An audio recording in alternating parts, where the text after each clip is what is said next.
Nessa segunda parte do episódio 31, vamos conversar sobre a maravilhosa Justiça do Trabalho no Brasil. Meu nome é Luiz Azevedo e espero que vocês gostem desse episódio.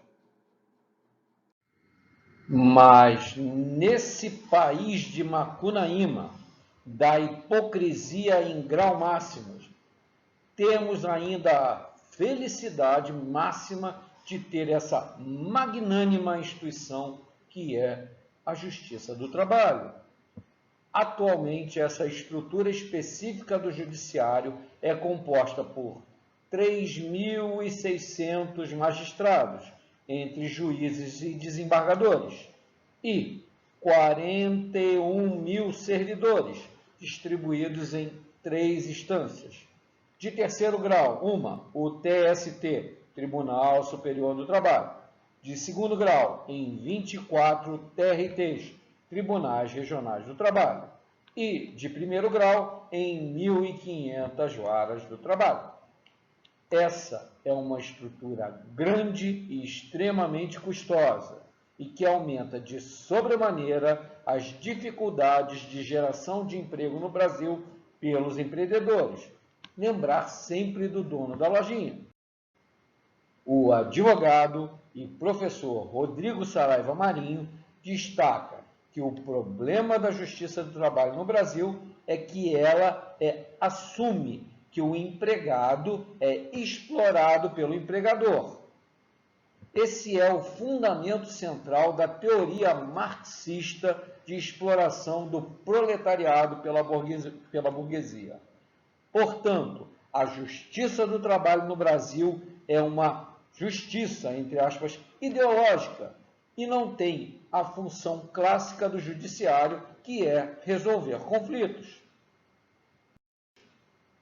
Grande parte dos conflitos trabalhistas poderiam ser resolvidos pela arbitragem, como é feito em quase todos os lugares do mundo. Então, é necessário ocorrer um processo de mudança no entendimento do judiciário do conceito marxista ideológico para a base real da relação entre o empregado e empregador, que é de ganhos para as duas partes, e principalmente que é uma relação voluntária e contratual entre as duas partes. Simples assim. Para termos uma ideia da irracionalidade da Justiça do Trabalho no Brasil, podemos observar o gráfico ao lado com dados de 2016. No ano de 2015, todas as causas julgadas na Justiça do Trabalho determinaram o pagamento para os trabalhadores reclamantes de 8,5 bilhões de reais. É muito dinheiro. Porém, vejamos o próximo dado. O custo para funcionamento da Justiça do Trabalho em 2016 foi de 18 bilhões de reais. Ou seja, seria mais econômico para a sociedade fechar a Justiça do Trabalho, pagar todos os trabalhadores reclamantes e ainda obter uma economia de quase 10 bilhões para os pagadores de impostos. Não é nem necessário comentar dos salários e remunerações nababescas de juízes e desembargadores, aposentadorias principescas, privilégios, regalias e benesses de realeza dessa casta de funcionários públicos. Também nem estamos falando sobre os escândalos milionários, desvios e roubos nos projetos e na construção de algumas sedes de tribunais regionais, que são verdadeiros palácios imperiais. O exemplo mais divulgado foi o caso do TRT de São Paulo, do juiz Nicolau dos Santos Neto. O juiz Lalau, lembra? Que na década de 90 desviou 170 milhões da construção do prédio do TRT, orçado em 300 milhões. Quer dizer, mais da metade do valor em desvio. Mas tem outros casos, como o da nova sede do TRT do Espírito Santo, em 2016, de custo estimado de 200 milhões, ou do mais recente, o do complexo do TRT da Bahia, orçado em 350 milhões. Na descrição desse episódio, você encontra o link para um vídeo de 4 minutos da participação do então deputado federal pelo Rio Grande do Sul, Nelson Marquesan Júnior, atual prefeito de Porto Alegre, sobre a Justiça do Trabalho. Isso ele falou na comissão temática da Câmara Federal. Recomendo assistirem, é muito esclarecedor da realidade brasileira. Os hipócritas de carteirinha, defensores da estrutura mastodôntica e custos absurdos da Justiça do Trabalho.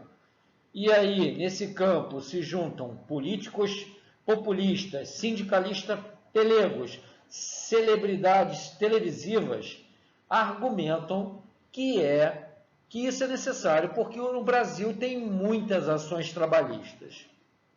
E é verdade.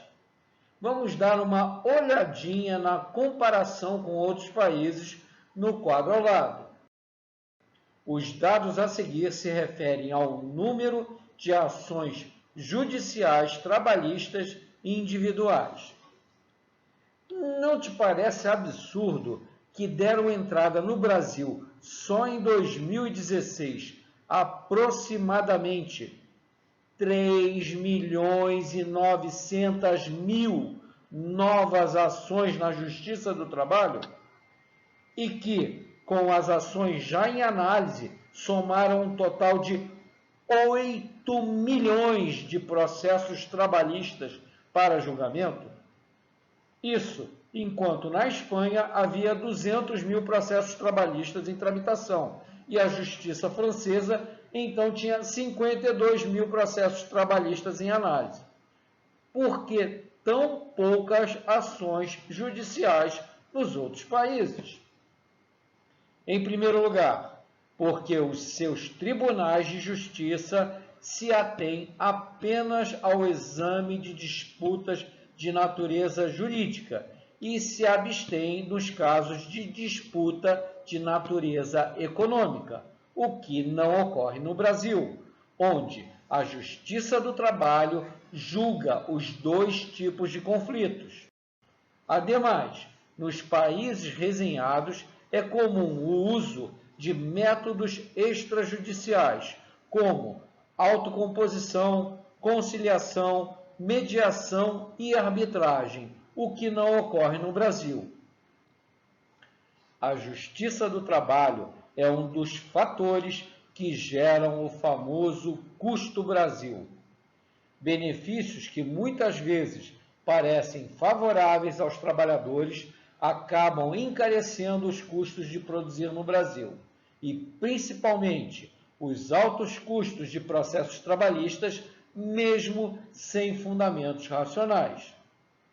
Esses custos e riscos maiores são repassados para os preços de todos os produtos e serviços que consumimos.